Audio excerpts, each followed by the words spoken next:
আসসালামু আলাইকুম। সংবাদে আপনাদের সবাইকে স্বাগত জানাচ্ছি। আমি ফিরোজ তোহা। শুরুতেই আরবে কেবলস সংবাদ শিরোনাম। বাংলাদেশের সর্বশেষ গুরুত্বপূর্ণ আপডেট সংবাদে আপনাকে স্বাগত। শুরুতে সংবাদ শিরোনাম, পরে বিস্তারিত। শুরুতেই জানাব, অপারেশন ডেভিল হান্টে ২৪ ঘন্টা গ্রেপ্তার আরও ৬০৭ জন।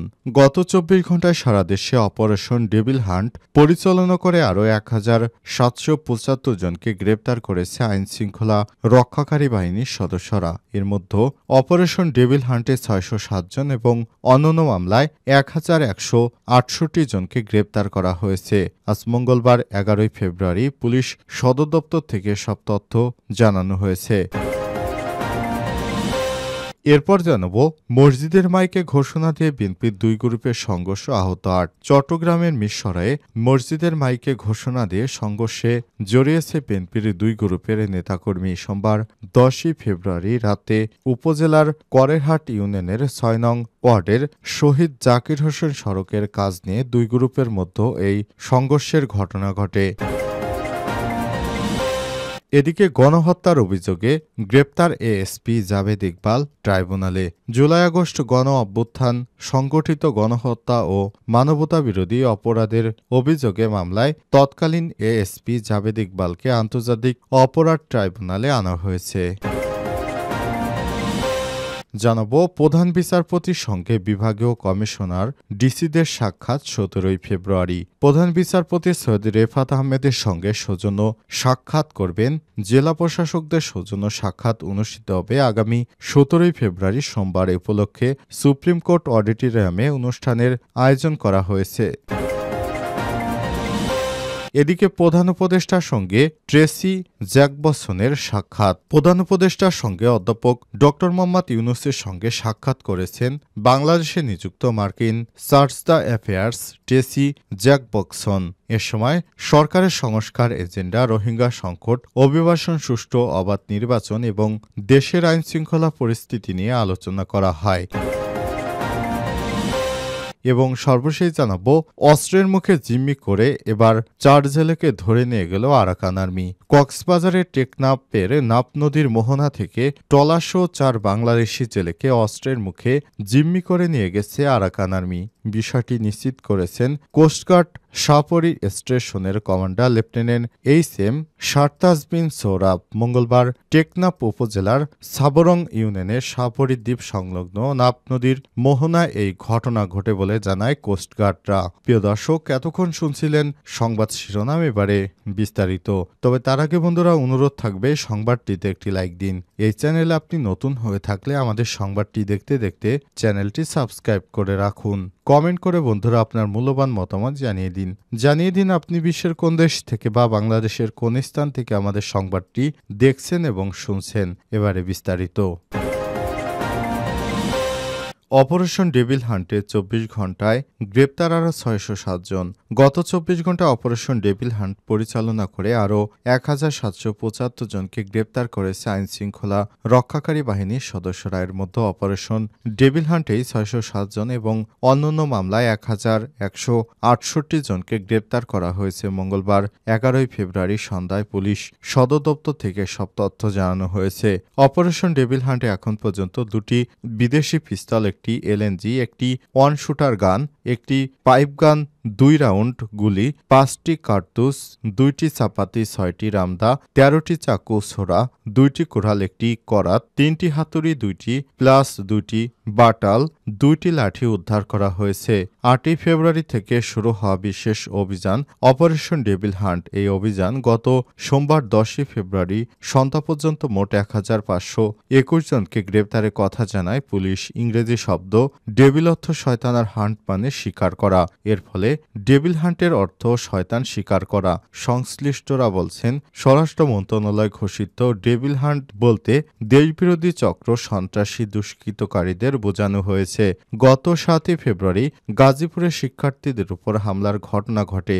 এর জন্য বৈষম্যবিরোধী ছাত্র আন্দোলন আওয়ামী লীগকে দায়ী করে এই ঘটনার পরপরই দেশের সামগ্রিক নিরাপত্তা ব্যবস্থা জোরদার করার সিদ্ধান্ত নেয় অন্তর্বর্তীকালীন সরকার। এরই ধারাবাহিকতা ৮ ফেব্রুয়ারি থেকে অপারেশন ডেভিল হান্ট নামক এই অভিযান শুরু হয়েছে।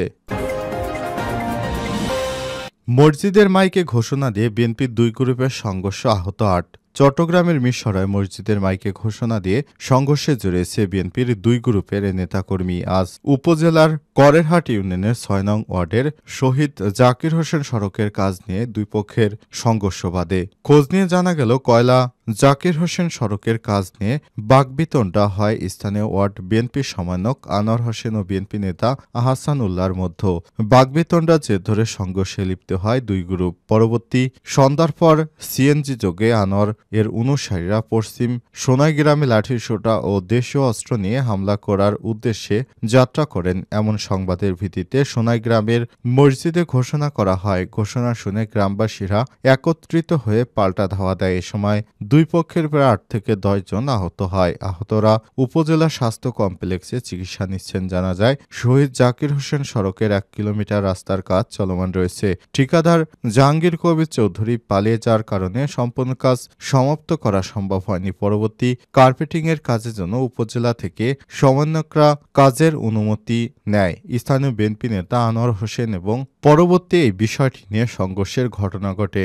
সংঘর্ষে বিএনপি নেতা নূর নবী, আব্দুল হাই, মোমিন আহসানুল্লাহ, সোহাগ, ইমন হোসেন হাসান সহ ৮ থেকে ১০ জন গুরুতর আহত হয়েছে বলে জানা গেছে।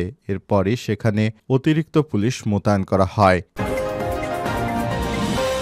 গণহত্যার অভিযোগে গ্রেপ্তার এএসপি জাবেদ ইকবাল ট্রাইব্যুনালে। জুলাই আগস্ট গণ অভ্যুত্থানের সময় সংগঠিত গণহত্যা ও মানবতাবিরোধী অপরাধের অভিযোগে মামলার তৎকালীন এএসপি জাবেদ ইকবালকে আন্তর্জাতিক অপরাধ ট্রাইব্যুনালে আনা হয়েছে। মঙ্গলবার ১১ ফেব্রুয়ারি আন্তর্জাতিক অপরাধ ট্রাইব্যুনালে সংক্রান্ত বিষয়ে শুনানি হওয়ার কথা রয়েছে। বিষয়টি সাংবাদিকদের নিশ্চিত করেছেন প্রসিকিউটর গাজী এমএইচ তামিম। এর আগে বিকাল ৪টার দিকে গণ অভ্যুত্থানের সময় গণহত্যা ও মানবতাবিরোধী অপরাধের অভিযোগে মামলার জাবেদ ইকবালকে গ্রেপ্তার করা হয়। তাকে বর্তমানে আন্তর্জাতিক অপরাধ ট্রাইব্যুনালে আনা হয়েছে এবং একে ট্রাইব্যুনালের মাধ্যমে তার বিচার সম্পন্ন করা হবে বলেও জানিয়েছেন আন্তর্জাতিক অপরাধ ট্রাইব্যুনালের চিফ প্রসিকিউটর তাজুল ইসলাম। ৫ই আগস্টে যারা গণহত্যার সঙ্গে জড়িত তাদের অবশ্যই আন্তর্জাতিক অপরাধ ট্রাইব্যুনালের মাধ্যমে তাদের সাজা নিশ্চিত করা হবে বলে জানিয়েছে রাষ্ট্রপক্ষ। এরই ধারাবাহিকতায় শেখ হাসিনার বিগত সময় যে সমস্ত আমলা বা পুলিশের কর্মকর্তা বা শেখ হাসিনার রাজনৈতিক নেতাকর্মীরা রয়েছে তাদের সবাইকেই আন্তর্জাতিক অপরাধ ট্রাইব্যুনালে তোলা হচ্ছে এবং এখান থেকেই তাদের বিচার করা হবে বলে জানিয়েছে আইন উপদেষ্টা অধ্যাপক ড আসিফ নজরুল।